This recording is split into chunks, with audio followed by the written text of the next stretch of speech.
Lo dijo en la primera hora.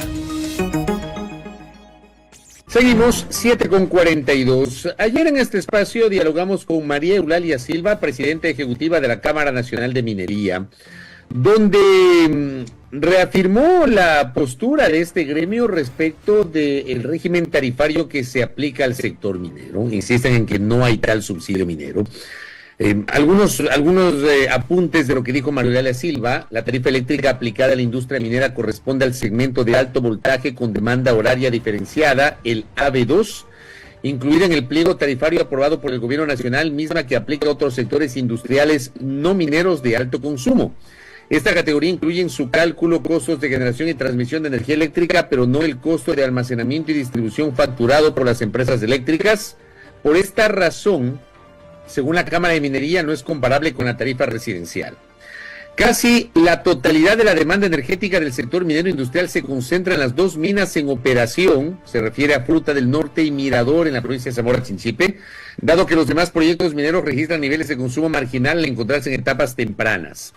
Las empresas mineras que entraron en etapa de operación han invertido más de 50 millones en infraestructura energética esencial que permite la operación de las minas, pero que también beneficia a las comunidades aledañas ubicadas en zonas de difícil acceso. En respuesta a la crisis energética, Lundin Gold, quien es operadora de la mina Fruta del Norte en Zamora Chinchipe, ha contribuido con autogeneración desde este mes de septiembre. Desde el mes de septiembre. Por este motivo, el consumo energético total de Fruta del Norte del Sistema Nacional Interconectado es de 8,5 megavatios al día de hoy. Cabe destacar, según la Cámara, que el Lundin Gold ha mantenido este apoyo desde que la crisis energética inició, autogenerando también durante los meses de octubre a diciembre de 2023 y abril del 2024, lo que demuestra la colaboración y sensibilidad del sector minero con el bienestar. Al firmarse los contratos de explotación minera, el Gobierno Nacional aseguró la existencia de una amplia oferta de electricidad para las empresas interesadas en invertir en el país. Esto fue clave para las decisiones de inversión por parte de las empresas internacionales. La Cámara no se opone a la revisión de las tarifas eléctricas, sin embargo, es importante que este proceso se lleve a cabo de manera técnica. Esas son, digamos, las principales reflexiones de la Cámara Nacional de Minería y, como digo, ayer estuvo con nosotros, con Belkis y con quienes habla, María Eulalia Silva sobre este tema. Hagamos un contraste, porque ¿cuál es la postura del Frente Nacional Antiminero? Está con nosotros en la cabina Luis Corral, quien es vocero de este colectivo. Luis, ¿cómo le va? Bienvenido, muy buenos días. Días acá al set, muchísimas gracias por la entrevista. Pues efectivamente, ¿no? Escuchamos atentamente también a las representantes de la Cámara de Minería y habrían tres aspectos que reflexionar. El primer aspecto es que ellos están reconociendo que la generación de energía eléctrica está subsidiada para todos los ecuatorianos. Eso quiere decir, ellos no hablan, por supuesto, de subsidio, hablan de déficit tarifario, ¿no es cierto? Y claro, si es que hay un subsidio generalizado para todos los ecuatorianos, parecería ser justo que los sectores pobres reciban un subsidio. Pero ¿cómo es posible que una empresa minera que recibe tantos beneficios del Estado reciba un subsidio de esta naturaleza? Eso primera cosa, ¿no es cierto? Para una empresa que se está llevando nuestras riquezas en bruto, va a recibir subsidios relacionados con la provisión de energía. No creemos que es justo.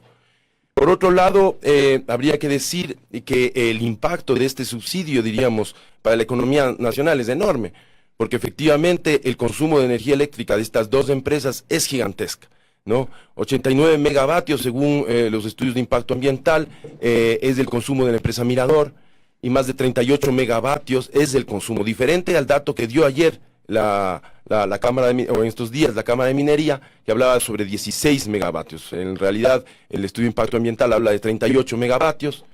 Entonces, efectivamente, se podrá imaginar el impacto de este subsidio que estaría aplicado a la generación de energía, que aceptan ellos que hay este subsidio para todos los ecuatorianos, incluyendo el sector minero. Y el tercer punto que habría que decir, el pez cae por su propia boca. Varias veces se le insistió en esta rueda de prensa, ¿qué pasa si es que hay modificación de tarifas? Y claro, aparecieron como benévolos para el país, como socios estratégicos del país, cuando en realidad están impulsando una actividad completamente lesiva para el país por una serie de factores, y dicen nosotros no vamos a iniciar estos procesos judiciales, pero terminan aceptando que en los contratos mineros, que son top secret para el país, efectivamente tienen una tarifa preferencial, o al menos dicen ellos franjas de precios. Entonces, efectivamente, si es que efectivamente el anuncio del presidente es efectivo, habría que ver si es que de qué manera va a lograr que una política pública que elimina subsidios al sector minero vaya en contra de estos contratos. Entonces, son esos tres elementos que hay que aclarar al país. El sector minero está recibiendo subsidios por energía eléctrica y los datos que están proveyendo son cuestionables al menos, y habría que revisarlos a profundidad. Sea que lo llamemos subsidios o sea que lo llamemos tarifas preferenciales, Luis, si estamos hablando de justicia, si estamos hablando de que los que menos tienen tengan tarifas preferenciales y los que más tienen o más generan o más producen, no cuenten, digamos, con este beneficio, ¿no debería aplicarse esta medida para todos esos sectores en general? Bueno, pero precisamente para sectores que reciben una serie de canonjías, porque estos sectores que están exportando tantos miles de millones de dólares sobre unos concentrados en bruto de minerales que no sabemos exactamente cuántos se llevan, ¿por qué ellos van a recibir subsidio? ¿Sí? Es injusto. Una de las cosas que se dialogó luego del paro del 2022 con el gobierno fue la eliminación progresiva de subsidios, por ejemplo. Por eso mismo hago la referencia, para que aplique para todos esta eliminación de estas tarifas preferenciales o subsidios, y no específicamente para el sector minero, digamos así. No para todos. Tiene que haber una progresividad. No se puede eliminar subsidios a una familia pobre que consume una cantidad ridícula de energía versus un macro consumidor de energía como son estas empresas, ¿no es cierto? Además que tienen una serie adicional de canonjías, como reducción de impuestos al IVA, reducción de impuestos al impuesto a la renta, regalías mínimas. Entonces, ¿cómo es posible que aún más este sector, que está perjudicando en realidad al país, no está beneficiando al país, efectivamente tenga un subsidio tan alto para el consumo de energía, y además ponga en riesgo, diríamos, justamente la provisión de energía para el resto del país? Este consumo de más o menos 100 megavatios o más de estas dos empresas mineras, efectivamente puede equivaler el consumo de una ciudad de 1,5 millones de habitantes, no de un hospital, como dice el desorientado el señor presidente de la República. Oiga, Luis, pero le insisto en lo que le decía Belkis. Lo que se habla, y usted insiste en el tema de subsidio, no es tarifa diferenciada conforme la explicación de este grupo AB2, que es aquel en el que no solamente están las mineras, sino esto que se denomina los grandes consumidores. Bueno, vamos a creerles a las empresas mineras, a los representantes de la Cámara de Minería, y van a decir, ellos no utilizan parte del servicio que es el almacenamiento y la generación. Ya, vamos a aceptar eso, perfecto. Pero el rubro, diríamos, donde hay el subsidio es en la generación, que es un subsidio que recibe todos los ecuatorianos, inclusive las mineras. Entonces están recibiendo un subsidio. Ellos hablan de déficit tarifario, pero es un subsidio que el Estado ecuatoriano está dando a todo el país, incluyendo a las mineras. Las mineras están recibiendo subsidio y están recibiendo un alto subsidio en función de los niveles de consumo energético que tienen. A ver, vamos la República está hablando de eliminación de subsidios, pues. Vamos a asumir de que es como usted dice, que es un subsidio, que las mineras están recibiendo un subsidio y que tienen esas canonjías, como usted también lo ha mencionado. Le pregunto a usted, ¿no se justifica como una suerte de aporte del Estado, imaginándonos que es así como usted señala? Insisto, la Cámara de Minería tiene una posición distinta, pero vamos a suponer que son subsidios como usted ha mencionado. ¿No tiene sentido, tomando en cuenta el retorno económico para el Estado o la generación de empleo en la zona de Zamora Chinchipe, en otras zonas del país? No sé, digo, ¿no tiene sentido aplicar ese tipo de estímulos tomando en cuenta la magnitud de la inversión para una empresa privada? Le pregunto, Luis. Es precisamente eso lo que planteo como una serie de canonjías que el sector minero ha recibido desde básicamente las leyes neoliberales de la década de los 90, las nuevas leyes que se implementaron con la Revolución Ciudadana, que lamentablemente, como usted sabe, la primera ley que se aprobó después del proceso constituyente fue la ley minera. Y a partir de la ley minera del 2009 hasta el 2014 empezaron a presionar el sector corporativo y bajaron una serie de condiciones que el Estado impuso al sector minero básicamente por la presión. Entonces, efectivamente, hay una serie de beneficios que están implementando un proyecto que habría que mirar efectivamente si es que en su conjunto benefician al país, considerando una serie de criterios adicionales que no está considerando la Cámara de Minería. Podemos, por ejemplo, concentrarnos en el proyecto Mirador. El proyecto Mirador está generando, en primer lugar, está sacando los recursos minerales del subsuelo. Según el contrato al cual tuvimos acceso, porque hay una opacidad con respecto a los contratos y al sector minero en general, ¿no es cierto? Estas empresas mineras pueden sacar todo lo que encuentren, así literalmente. ¿Qué es lo que denuncian? ¿Qué es lo que dicen que están sacando? Están sacando concentrados de cobre, pero según lo que sabemos por los estudios de impacto ambiental, los proyectos de factibilidad, además tienen oro, cobre, molibdeno y tierras raras, entre otro conjunto enorme de minerales que sacan. Nadie sabe cuánto están sacando en el país. Están dando apenas 5% de regalías. ¿Cómo es posible que de cada 100 que se vende en bruto a China, nosotros estamos recibiendo tan solo 5.5% de regalías? La generación de empleo de la cual habló ayer la presidenta de la Cámara es también un dato, yo diría, totalmente desproporcionado, ¿no es cierto? Porque efectivamente, vamos a decir, ahorita se me va el dato, ella habló, me parece que de 145,000 empleos. ¿De dónde saca ese valor? Según las estadísticas del 2020 y del 2022 del Banco Central, los empleos generados por las minas, proyectos mineros estratégicos de segunda generación, generan máximo 26.796 empleos, ¿no? En el caso de Zamora Chinchipe, para el año 2022, están generando 5.410 empleos directos y 16.230 empleos indirectos. ¿De dónde saca la cifra de 150,000 empleos que genera el sector minero? Entonces, los datos que está proveyendo la Cámara de Minería hay que tomarlos con mucha precaución, con pinzas, y hay que efectivamente remitirnos a las propias estadísticas del Banco Central. Pero mire usted, por ejemplo, las propias estadísticas del Banco Central, ¿no es cierto?, en relación, por ejemplo, a la superficie concesionada del país. Ellos dicen en el boletín del primer trimestre del 2022 que son solamente 104,000 las hectáreas concesionadas. En el país existe una superficie total concesionada a minas y proyectos mineros de 104,728 hectáreas. Falso. El Banco Central, las propias estadísticas del Banco Central están tergiversando las cifras. Hay más de 1.780.000 hectáreas concesionadas al sector metálico de gran escala en el país. Entre otros temas también que abordó la presidenta de la Cámara de Minería, María Eulalia Silva, ella dijo que el sector minero ha invertido en la infraestructura eléctrica para obtener su propio suministro y el servicio para las comunidades aledañas. ¿Qué referencia tienen de esto? Dijo la señora representante de la Cámara de Minería que estarían generando ahora recién el proyecto Fruta del Norte 8 megas, ¿sí? 8 megas. Ahora, ¿qué provisión de energía están llevando a la población? Efectivamente, posiblemente para llevar desde las líneas de transmisión grandes hacia sus minas habrán hecho algún tipo de inversión, lo mínimo, pero en general, Fabricio y País, según estudios serios, de académicos serios, como por ejemplo el doctor William Sacher, que hace un análisis de proyección de los 10 proyectos en curso, en carpeta para el Estado ecuatoriano, considerando ingresos, todos los ingresos que el Estado recibiría, pero también todos los costos, todos los subsidios, porque no solamente es el subsidio de energía eléctrica, hay una cantidad de subsidios que no se están contemplando.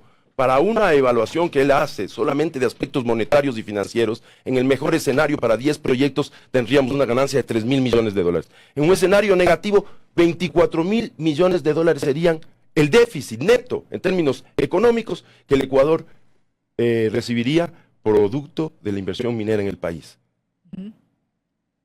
¿A usted no le convence, Luis, las referencias de que, por ejemplo, Zamora Chinchipe, que es la provincia donde tenemos 2 proyectos de minería a gran escala, que son Mirador y Fruta del Norte, a cargo de Ecuacorrientes y de Lundin según los datos del SRI y según otros datos del sector oficial, haya sido una de las provincias, me parece que ahora mismo en recaudación de impuestos, Zamora Chinchipe se ubica 4ª a nivel nacional.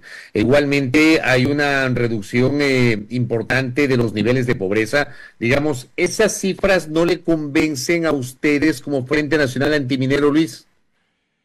La situación en Zamora Chinchipe es compleja, porque además de estos 2 megaproyectos mineros, ¿no es cierto? Estamos viviendo un desangramiento de la provincia por la minería ilegal. Minería ilegal que está directamente relacionada con la gran minería. Yo conozco perfectamente la situación en Zamora Chinchipe, en el río Nangaritza, en el río Zamora, en el río Zamora, después en el río Santiago, en Monora Santiago. Las empresas mineras, el Estado, las pequeñas empresas mineras, a partir del año 2018 empezaron a ofrecer a cada uno de los finqueros la posibilidad de empezar a hacer actividad minera, ¿no es cierto? Ellos eran los concesionarios y se les empezó a entregar maquinaria a cambio de un porcentaje de ganancias por la actividad minera. Son responsables del Estado y las empresas mineras grandes del desangramiento que está viviendo la provincia de Zamora Chinchipe en términos de minería llamada ilegal. Las dos minerías son ilegales, la regularizada por el Estado y la no regularizada por el Estado. Entonces, en ese marco, es posible que el flujo de ingresos, que estas dos actividades, el flujo de empleo, por supuesto, son inversiones millonarias. Estamos hablando, por ejemplo, de 4.000 empleos directos para una población económicamente activa, relativamente reducida. Esto ha tenido su impacto, pero son grandes agregados económicos. El presidente Correa decía, el PIB per cápita de Zamora Chinchipe va a convertirse en el PIB per cápita posiblemente más importante del país. Por supuesto, estamos hablando de toda la cantidad de inversión que llega para la operación de las empresas mineras, toda la generación de dólares que la exportación de minerales se llevan en su gran mayoría las empresas mineras, eso se computa como PIB. Y eso lo dividen para toda la población, entonces por supuesto que está creciendo el PIB per cápita, ¿no? Sin embargo, en términos de los indicadores de pobreza, yo no he encontrado el estudio, ¿no es cierto?, que está determinando los resultados que habla la señora María Eulalia Silva. Y con esto termino, Luis. El presidente Noboa hace 3 días publicó en su cuenta de X: hoy junto a Inés Manzano, refiriéndose a la ministra encargada de energía, damos el primer paso para que el subsidio de electricidad no vaya a los grandes consumidores. Las mineras en Ecuador consumen más energía de la que necesita un hospital para operar y aún así su tarifa de energía ha sido subsidiada por el Estado. Este subsidio incongruente e injusto que han tenido las mineras no va más. Los subsidios deben ir a quienes más lo necesitan. Con sentido de justicia y acciones estamos arreglando el sistema roto que nos dejaron. ¿Le convence este anuncio de hace 3 días del presidente Noboa? El presidente Noboa está en campaña electoral, primero. En segundo lugar, está reconociendo el oficialismo que hay subsidio, es decir, la lucha que hemos desplegado a nivel de comunidades, a nivel de orientación de la opinión pública, el propio presidente lo está recogiendo. Dice que va a eliminar los subsidios, habla de un subsidio justamente distribuido de manera proporcional, pero no tiene ni idea del sector minero. Habla de que una mina es el equivalente al consumo de energía de un hospital. Estamos hablando de 100 megas. Es una ciudad de más de 1.800.000 habitantes, el consumo de 100 megas. Entonces no tiene idea el sector, el presidente. Ahora esperemos que efectivamente se cumplan estas cosas. Lo que nos preocupa es que efectivamente en los contratos mineros, son contratos totalmente opacos, no conocemos los contratos. Ya ayer o entonces, en estos días la Cámara de Minería habló de que hay estas tasas preferenciales, estos techos, efectivamente podrían contrariar los contratos y el presidente no va a contrariar los contratos por las demandas que esto supondría. Para decirle finalmente, estimado Fabricio, compañeros, que efectivamente los pasivos y las pérdidas patrimoniales de estos proyectos son enormes. Eso no está contemplado en el estudio del doctor Sacher, ¿no es cierto? Estamos hablando, por ejemplo, que en el caso del proyecto Mirador, un río entero, el río Tundaime, desapareció. Es ahí donde se eleva un dique de relaves de 320 metros de altura, progresivamente, para convertirse en el dique de relaves más grande del continente. Se lo está haciendo contra la norma. La norma dice que los diques de relaves deben hacerse aguas abajo, no aguas arriba como se está haciendo, poniendo en vulnerabilidad la población de Tundaime, a la que se le ofreció, estimado Fabricio, convertirla en la ciudad del milenio. Hoy día sufre esta situación Tundaime. El río Quim está totalmente contaminado porque descargan parte de los fluidos tóxicos en las noches, cuando nadie les ve al río Guaguaime que está muerto y que va al río Quim. ¿Quién paga, diríamos? ¿Hay un subsidio o no hay un subsidio de la población pobre que no tiene ya acceso a proteína animal del río, que no puede bañarse, que está sufriendo afecciones de piel? ¿Quién paga estos costos o estas externalidades que, según la lógica de la economía neoclásica, deberían ser computados? No paga, sino los sectores más empobrecidos, desplazados del proyecto Mirador. Para decirle este tema de la opacidad, tanto asambleístas como de Zamora Chinchipe, como dentro del marco del diálogo con Lazo, se exigió que haya una auditoría integral del proyecto Mirador, del proyecto Fruta del Norte. No dieron paso, no permiten que estudiemos a fondo qué están sacando, cómo lo están haciendo, están ampliando la dimensión del proyecto. El proyecto estaba originalmente pensado para un proyecto, un yacimiento. Ahora están hablando de otro yacimiento. Inicialmente iban a procesar 60.000 toneladas, ahora están procesando 140.000 toneladas. Esto está pasando afuera del conocimiento de los pobladores locales y del país en su conjunto. Hay una opacidad del sector y exigimos transparencia y a los próximos gobernantes auditoría integral, no solamente de los proyectos mineros en curso, sino de todas las concesiones mineras en el país que son ilegales, inconstitucionales. Porque mire usted, otro subsidio que el Estado ha dado. ¿Cómo es posible? Y este es el peor de los subsidios, porque dice que el recurso estratégico no renovable es propiedad inalienable, imprescriptible, indivisible del Estado ecuatoriano, que prioritariamente el Estado será el que efectivamente regule, maneje y opere el sector. Sin embargo, por excepción, dice la norma constitucional, se delegará al sector privado. Las empresas mineras, todas han recibido derechos a usufructuar el subsuelo del Ecuador y estas empresas mineras activan un mecanismo de capitalización sobre la base de este derecho minero, que es donde se ganan las pingües ganancias. Más de $1.000 millones se ganó la empresa Aurelian al vender a Kinross. En el caso de Ecuacorrientes, la empresa Ecuacorrientes recibió $640 millones cuando vendió a la empresa china. Correcto. De esto no recibió absolutamente nada el Estado. Todos estos son un conjunto de incentivos que recibe el sector minero, del cual no se está hablando a profundidad, estimado Fabricio. Correcto, Luis. Muchísimas gracias por estar esta mañana con nosotros. Muchas gracias a ustedes. Luis Corral, vocero del Frente Nacional Antiminero, con quien hemos dialogado, entre otros temas, sobre si hay o no subsidio eléctrico a favor de las empresas mineras. Son ya las 8 de la mañana con 4 minutos, amigos. Primera plana. Todas las noticias, todas las voces.